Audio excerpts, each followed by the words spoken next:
Hello everyone. In this lesson, we are going to learn how to define mezzanine secondary beams in MkaPEB. Let's get started. Let's create a new model.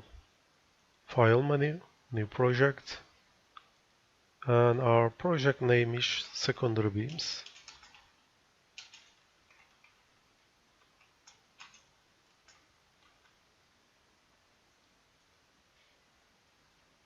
Select the default template and press OK.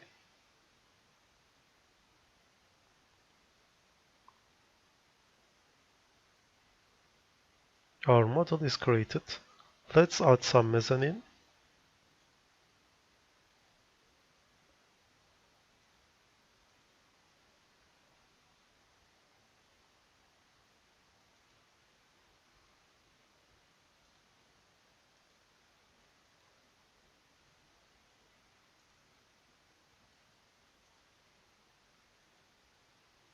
And we are ready.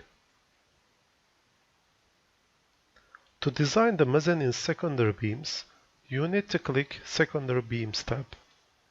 Then of course you need to click Floor Beam tab. The navigation menu welcomes us.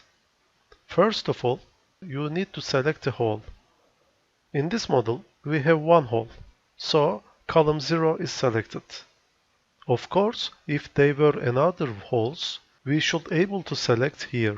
You can change all at the same time if there were another holes. So you need to define some inputs here. First of all, the alignment, the secondary beam alignment. Secondary beam can be placed at the top of the main beam or insert the main beam. If you select the top of the main beam, you can change the beam type single span or continuous span. But if you select the intermediate, I mean inside the main beam, you cannot change the beam type.